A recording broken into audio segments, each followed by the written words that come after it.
Hello, I'm sitting out in my garden with my summer squash patch behind me, and I wanted to make a video about how in mid-September I still have summer squash coming out my ears basically. Specifically this year I have a lot of patty pan squash. I always grow a lot of patty pan, but this year it seems to have just loved the weird weather we have had, and we've just had a lot of patty pan come in this year. A couple of years ago I started growing my summer squashes in a high density manner, and that resulted in a lot higher production, which doesn't make any sense because it's less space, but I will explain. A higher production, and also that my plants last much longer into the season. So as you can see, looking at this patch of summer squash, that the plants are still looking very happy and healthy. Normally in the Pacific Northwest, and for years prior to learning how to grow in this high density manner, I would have lost all of my summer squash plants to powdery mildew by now. And if you look closely at some of the leaves, you will see that I am beginning the battle with powdery mildew. But only on a few plants, really on this one in the middle. These over there still look great, and the zucchini don't have any on them yet either. Although once it starts, it is pretty hard to stop. However, it is mid-September, and normally I would have lost all of my summer squash a month or more ago. I know it's difficult to see on the camera, but there are now 9, one did die in the heat wave. There are 9 plants growing in a 10 by 4 foot space, which means that each plant gets about 2 square feet of growing space.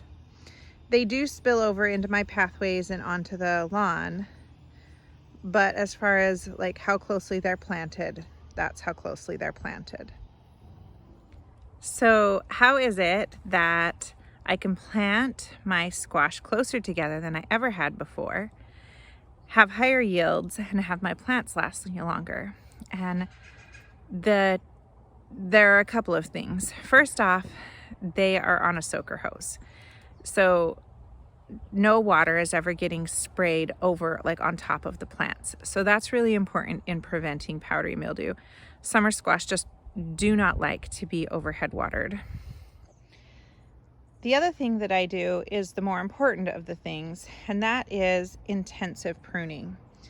I had never pruned summer squash before until I learned about high density planting and why it's important to prune your summer squash. I don't know if you'll be able to see this on the camera, but you see there's a big pile of leaves right here. It's a couple of days old, and there's several of them. But every couple of days, about twice a week, I come in and I take out about a quarter of the leaves on the summer squash plants. And this seems counterintuitive. Why would taking out the leaves help the plants last longer and help them fight off powdery mildew better? Here's another pile of leaves. I do just chop and drop them in my path. So the reason this works is because powdery mildew is a fungus, and the two things that it really doesn't like are sunlight and airflow. So if you can get more sun and better airflow down into to the base of your plants, then it doesn't have a chance to get hold. Now, how do I choose what to prune?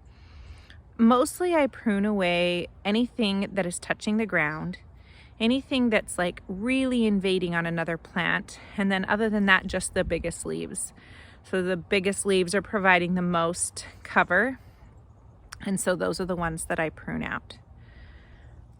And as you can see, this entire bucket is full of patty pan squash. I've got a couple of zucchinis that kind of got away from me here, but and then all the rest of this, and all of this harvest is just from the last week. Yes, I am sort of drowning in patty pan squash. And that's my secret, my tips for growing a lot of summer squash and keeping it healthy and extending the season into the fall. I hope that's helpful or interesting, and I will talk to you next time. Bye.